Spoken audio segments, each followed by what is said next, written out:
Here's an opinion question for both you guys.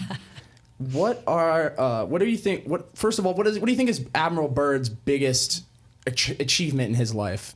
And then I'll ask the same for Wilkins, but for both you guys, I guess. So Jason mentioned the heroic age of exploration and then the mechanical age. I would say Byrd's contributions go toward the mechanical age. That he was kind of the beginning of machines, planes, all of that stuff. We're going to try these different things in Antarctica. He still took sled dogs because, don't know how those machines are going to do. So you want to be prepared. You're going to be gone for 3 years. You got to use that as a hedge. Yeah. So, but he developed radio. He sent, the first radio messages from Antarctica. So I feel like he is, should be, and I think is remembered for that. He was kind of the beginning of the mechanical age and how you could use that, those machines, so to speak, successfully in a very cold place. Right, because he started, exploring kind of towards the, end, I guess, beginning of the Industrial Revolution. So, like, all of that new technology was just kind of being thrusted into his hands. And yeah, he was really excited about planes. I mean, he was really excited about planes. Yeah, and he flew across Antarctica, right? Yeah, how far did he fly, I guess? Oh, gosh. Like I never know these facts like that. I never know that stuff off the top of my head. What I can tell you that I find fascinating is there's some footage in that film that Jason was referencing where they have to blow the snow off the plane's engine. Like they open it up and it's like, oh my Lord, I would never board that plane in a million years, So the risk that they took, the oils would freeze and they had to try to accommodate all of these things that with machines that weren't meant to work in such a cold place. Yeah. So pretty brave. Yeah, and I imagine there's so much like troubleshooting too. Like I can imagine, especially when you mentioned how they flew planes and landed them on the ice. Like I can imagine there'd be times when they'd be landing the planes and they get stuck in the ice, or when they're trying to take off and I guess the plane would have like skis or something like that to kind of keep it on the ground. But I can imagine like just stuff like that you don't even think about like when you just look at this at face value, but like how many like problems they had to stumble across just by trying to get to these places. When you think about how difficult it is, so Byrd flies over the South Pole and there's all these maps of where they traverse. But it's interesting then, and that's in the 30s, early 30s. But then the first, and this is only because a Byrd member, Henry Brecker, was on the first U.S. expedition to go to South Pole via the land, and it's in the late 50s. So from the 30s to the 50s, the U.S. never sent an expedition via land there, even though they had flown over it. And you realize that gives you a sense of how difficult it was. Nobody even attempted on the U.S. side to do it. Crazy. And what would you guys say is Wilkins' biggest achievement? Just for the people out there that don't know who they are. Well, Wilkins has a great big life. So if you don't know anything about Wilkins, do some research. He's a fascinating figure. He had a huge life. He is actually the first to fly a plane in Antarctica. Yes. So there's that. But honestly, his biggest contribution might be he was the first to take a submarine under the ice. Yeah, the Nautilus, right? That was in the Arctic Circle, right? Right. And so that may have been considered an epic fail, because he wasn't as successful as he wanted to be, but he did prove that it could be done. So I don't know. I would say, again, he had a huge life. He was a World War I photographer. He did all kinds of stuff. Yeah, I saw some of the images out there. Yeah. They're amazing. Yeah. So, it's tough to pick one thing. Yeah, for I guess him. I guess it would be probably just being able to fly over the. It's pretty big deal. Yeah. I don't know. I would say, and I really never thought as much about his World War II photography until that movie that's being produced now by, I don't know the name, the Australian filmmaker.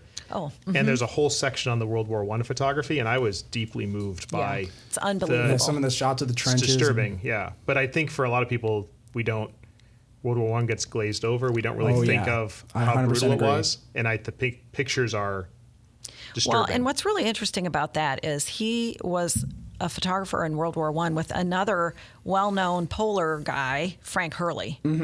So that's kind of interesting to me that the two of them were together as photographers in World War I.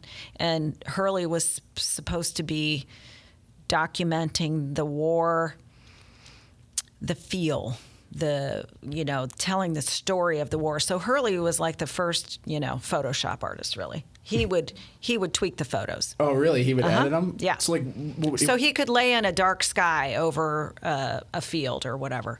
Wilkins' job was to document it factually. Yeah. So we sometimes don't know who took what picture.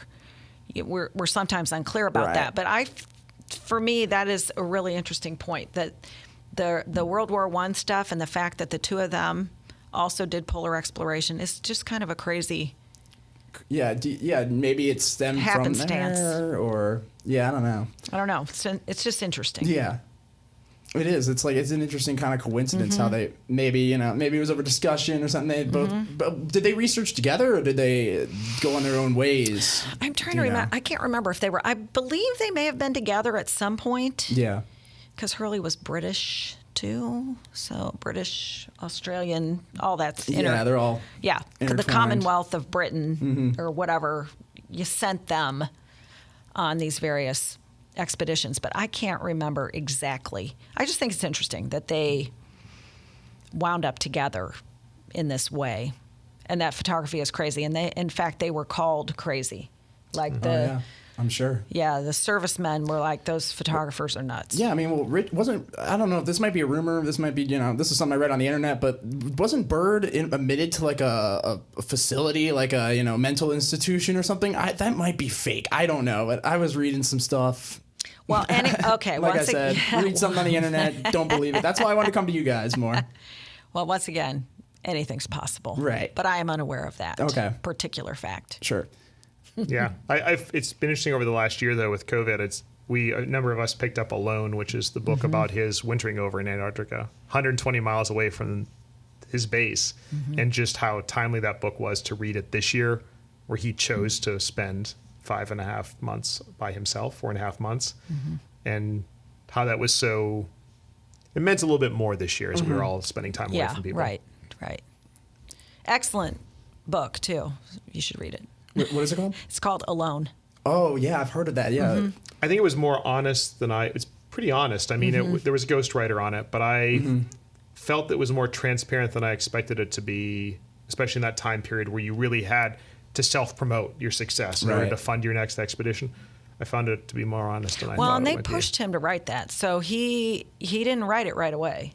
And so, he did have a ghostwriter, but there's a lot of documentation in the collection of their correspondence back and forth and arguing about, look, I told you I don't want that included, or yes, that's really important and you need to make sure that you include XYZ. So he had a lot to do with that. Yeah, and you kind of get lost a little bit in the PR side of it, because you do need to kind of promote these, you need to promote your next expedition. You need to show your work in a way that's presentable and that people can be like, okay, that makes sense. And like, it's a lot harder than you think, especially when you're not really versed in like communications or PR or anything. Like especially for Byrd, he was a scientist, like, and an explorer. Like, he wouldn't know that much about PR. So it's interesting that these people would hire ghostwriters and almost like PR people to kind of help them fund their next expedition and their next thing. That's an interesting thing. Well, Byrd was actually an excellent marketer. Yes, of himself. He was. I've seen some interviews. So he actually knew what he was doing there.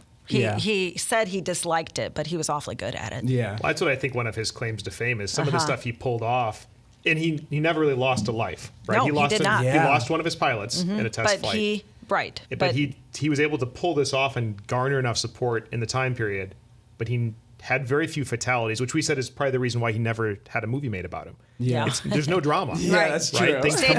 Stay faithful to his wife. There was not the drama that can be associated with people that are gone for lots of years. Yeah. I mean, I can't imagine there's much temptation down there in the freezing cold, but that is interesting though. Like, and like, you would think like Hollywood, they would be all over a character like Byrd or maybe Wilkins more, but like, let's say for Byrd, but like you said, like, he wasn't that, Some year. We figured it'll happen sometime. Yeah. Oh, it'll happen, yeah.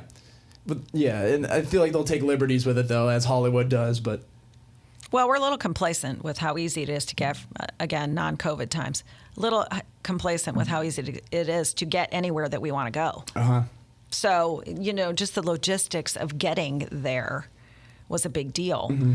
We're like, well, It's easy to get anywhere. It might take a long time, but I don't need to worry about that. I can get anywhere that I want to go. And so it's probably hard to remember a time in which you can't just get anywhere that you want to go without a major, I got to line up 2 ships. I got to plan for 3 years. How many men am I going to need? There's just so much to it. Yeah.